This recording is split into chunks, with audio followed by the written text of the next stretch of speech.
Sir, যেই কথাগুলা জানার ইচ্ছে ছিল সেজন্য আজকে আরো আপনার পাশে এসে বসলাম।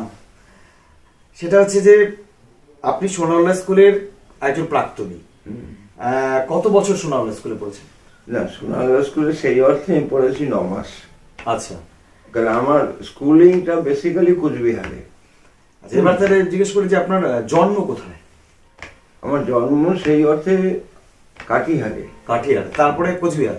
না, তারপরে জন্মের পরেই আমার মানে আমি পৃথিবীটা দেখলাম আলিপুরদুয়ার জংশনে।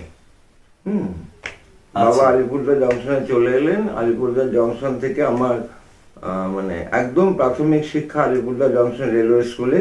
বাবা কিসে ছিলেন? বাবা প্রথমে রেলে ছিলেন, তারপরে লাইফ ইন্স্যুরেন্সে চলে এসেছিলেন। আচ্ছা। তারপরের অধ্যায়টা কোচবিহারে, অর্থাৎ স্কুলিং এর ক্লাস 6 থেকে 10 কোচবিহার, 6 থেকে 10 কোচবিহার, 11 জলপাইগুড়ি, কলেজ জীবন জলপাইগুড়ি। আচ্ছা, ও মানে 6 থেকে মাধ্যমিক দিলেন কোচবিহার কোন স্কুল থেকে? মাধ্যমিক হায়ার সেকেন্ডারি এখান থেকে সোনাউল্লাহ থেকে দিয়েছেন। আচ্ছা, মানে 6 থেকে 10 কোচবিহার। তারপরে চলে এলেন জলপাইগুড়ি। জলপাইগুড়ি তখন আপনাদের বাড়ি এই বাড়িটাই? না, আমরা কামারপাড়ায় ভাড়া ছিলাম, ওই যে গোরা নন্দী, স্বপন নন্দী, ওদের বাড়িতে ভাড়া ছিলাম। আমরা 3টে বাড়িতে থেকেছি। ওখান থেকে আমরা চলে গেলাম হচ্ছে পান্ডাপাড়ায়। পান্ডাপাড়া থেকে গেছিলাম 4 নম্বর ঘুমটিতে। বাবার চাকরি সূত্রে আপনি জলপাইগুড়িতে? হ্যাঁ, বাবা এখানে রিটায়ার করলেন। আচ্ছা, তারপরে এখান থেকে এইচএস এর পর কোথায় গেলেন? না, আমি এখান থেকে গ্রাজুয়েশন আমার হলো 68-এ। গ্রাজুয়েশন কোন college? Anandachandra college. AC college. আচ্ছা। হ্যাঁ, করে আমি স্বল্পদিন শিক্ষকতা করেছিলাম রানীনগর জুনিয়র হাই স্কুলে। আচ্ছা। আর ডেপুটেশন ভ্যাকান্সিতে শিক্ষকতা করেছিলাম বেলাকোবা হাই স্কুলে। আচ্ছা, তারপরে আমি গ্রাজুয়েশনের পর সেটা? গ্রাজুয়েশনের পর তারপরে আমি উত্তমেশ্বর হাই স্কুল কালিয়াগঞ্জ, ওখানে কিছুদিন ছিলাম। সব মিলে আমি 1.5-2 বছর শিক্ষকতা করেছি। তারপরে সেই সময় মানে প্রচন্ড নকশালাইট প্রবলেম শুরু হয়। 70-এর দশক, 80-এর দশক? 70-এর দশক, ওটা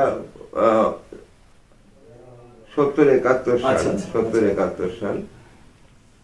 তো সেই পরিস্থিতিতে ওই রাস্তায় মানে ইঞ্জিনিয়ারিং কলেজের পাশ দিয়ে উত্তমেশ্বর হাই স্কুল যাওয়ার যে রাস্তাটা, ওই রাস্তায় গোটা 3 হত্যাকাণ্ড ঘটে। আচ্ছা। তার মধ্যে 3 জনই কংগ্রেসের। আচ্ছা। তো I was advise not to go to school any more. তো তার ফলে আমি প্রায় 9-10 মাস স্কুলে যেতে পারি না। আচ্ছা। এবং অনেকটা সময় জলপাইগুড়ি ছেড়েও থাকতে হয়েছে।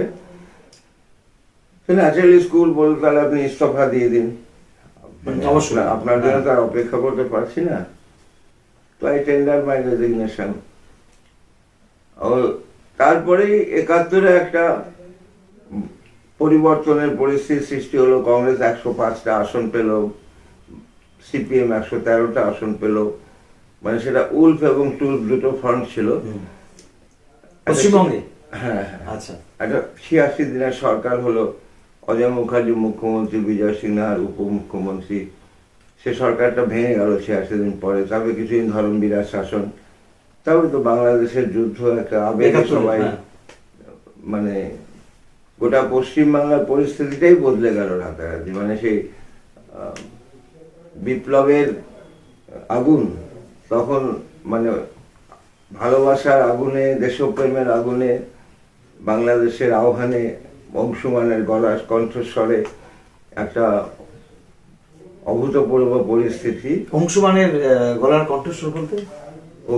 অংশুমান রায় বলে এক শিল্পী তখন একটি গান গেয়েছিলেন, শোনো একটি মুজিবরের কণ্ঠ থেকে লক্ষ মুজিবরের ধ্বনি প্রতিধ্বনি, আকাশে বাতাসে ওঠে ধ্বনি, বাংলাদেশ আমার বাংলারে। একেবারে মুখে মুখে ঘুরছে। বাংলাদেশের গায়ক? না, এই বাংলার গায়ক। এই বাংলার গায়ক। আচ্ছা। এই বাংলার গায়ক, কিন্তু গানটা বাংলাদেশের। আজকেও বাংলাদেশে যদি এই পরিস্থিতির অবসান ঘটবেই, 12ই ফেব্রুয়ারি পরে বাংলাদেশের নির্বাচিত সরকার আসবে, এই গানটা আবার সেখানে গাওয়া হবে। আজকে এই মুহূর্তে হয়তো গাইছে না কেউ, কারণ যেটা বাংলাদেশে আজকে ঘটছে এটা মানে প্রত্যাশিত পরিস্থিতি নয় এবং এটা পারসিস্ট করবে না। এটা রাজনৈতিক পরিবর্তনটা হবে? না, রাজনৈতিক একটা আমি কি বলবো যে ক্যাটাস্ট্রফি। আচ্ছা এর ভেতর থেকে একটা নতুন নেতৃত্ব বেরিয়ে আসবে এবং 71-এর যে লেগাসি সেটাকে অস্বীকার করে বাংলাদেশ থাকতে পারবে। আচ্ছা বাংলাদেশ থাকতে হলে 71-এর লেগাসিকে স্বীকার করে থাকতে হবে এবং সেটা সে তারেকও যদি আসে তাহলেও সেটাই সাস্টেইন হবে। আচ্ছা তো কাজেই ওই পরিণতিতে আমাদের পশ্চিমবাংলা তো পালা বদলের পালা ঘটলো, 218টি আসন নিয়ে কংগ্রেস সরকার গঠন করলো। তো আমিও তখন থেকে সর্বক্ষণের কর্মী দলের। তারপরে 77-এ বিপর্যয়, আমরা লোকসভায় হারলাম, বিধানসভায় হারলাম। হঠাৎ ইন্দিরাজি সকলের কাছে পরিত্যাজ্য হয়ে গেলেন, ইন্দিরাজি নিঃসঙ্গ হয়ে গেলেন। তো আমরা যারা দ্বিতীয় সারির কর্মীরা ছিলাম, যারা মনে করেছিলাম যে ইন্দিরা গান্ধীর দুঃসময় তার পাশে দাঁড়ানো উচিত, আমরা একত্রিত হলাম দিল্লিতে 77 সালের 30শে সেপ্টেম্বর। আচ্ছা তখন কংগ্রেসের তদানীন্তন সভাপতি ব্রহ্মানন্দ রেড্ডি যুব কংগ্রেসকে সঞ্জয় গান্ধীর গুন্ডা বাহিনী বলে নিষিদ্ধ করে দিয়েছে। তো ললিত মাকেন, বিনোদ শর্মা, গুলাম নবী আজাদ, আমি, সোমেনদা, বীরেন মহান্তি, আমরা একত্রিত হরিয়ানার চৌধুরী বীরেন্দ্র সিং কংগ্রেস ইউথ ফোরাম গঠন করলাম। মানে ইউথ কংগ্রেস নামটা তো আর ব্যবহার করা যাবে না। দিল্লিতে আচ্ছা আমাদের ডেকে নিয়ে গেলেন প্রণবদা। হ্যাঁ, প্রণবদা ডেকে নিয়ে গেলেন।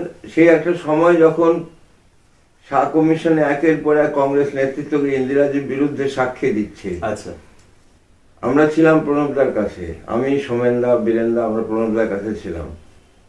তো প্রণবদাকে যখন ডাকা হয়েছে, আমরা বললাম আপনি যাবেন আর আপনি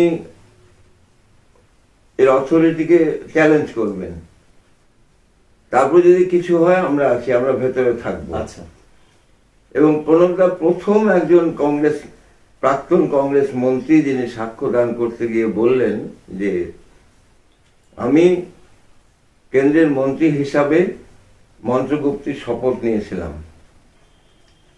I am answerable to Parliament and again I am answerable to people. I do not acknowledge the authority of any third agency. হই হই শুরু হয়ে গেল। আমরা প্রণব মুখার্জি জিন্দাবাদ স্লোগান দিয়ে মানে সে কমিশনের কাজ পণ্ড করে দিয়ে বেরিয়ে এলাম। প্রণবদার সেই প্রতিবাদ থেকে শাহ কমিশন অথরিটি ইরোড করতে শুরু করলো। নাহলে একটা মানে এখনকার ইসির মতোই একটা অথরিটি হয়েছে, ওর সামনে কিছু বলা যাবে না, ওর সামনে নত হয়ে থাকতে হবে। প্রণবদা had challenge the authority of Shah commission. তো সেই সময়টাতে প্রণবদা আমাদেরকে ডাকলেন যে ললিত এরম একটা উদ্যোগ নিয়েছে, তোরাও আয়। আমরা গেলাম। তখন এই কংগ্রেস ইউথ ফোরাম তৈরি হলো। আর ইন্দিরাজির সঙ্গে যারা ছিলেন, যুব কংগ্রেসের যারা ছিলেন, তার মধ্যে রামচন্দ্র রথ, সে উড়িষ্যা থেকে জিতে এলো। তো ওকে প্রেসিডেন্ট করে আমরা ইউথ ফোরাম গঠন করলাম। 1 জানুয়ারি পার্টি বিভাজন হলো। পার্টি বিভাজন হওয়াতে তখন ওই ইউথ ফোরামটাই ইন্ডিয়ান ইউথ কংগ্রেস হয়ে গেল। তো আমি প্রথমে ওই ইউথ ফোরামেরই জেনারেল সেক্রেটারি হয়েছিল, আমার সোমেনদা স্টেটের প্রেসিডেন্ট হয়েছিল।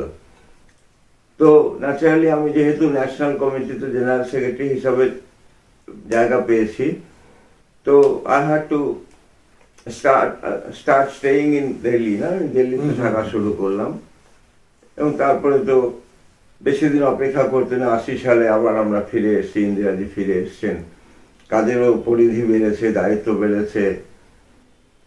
তো আমাকে এই সময়টাতে মানে বিনা বেগে বজ্রপাতের মতো 80 সালের 23শে জুন সঞ্জয়জি বিমান দুর্ঘটনায় মারা গেলেন।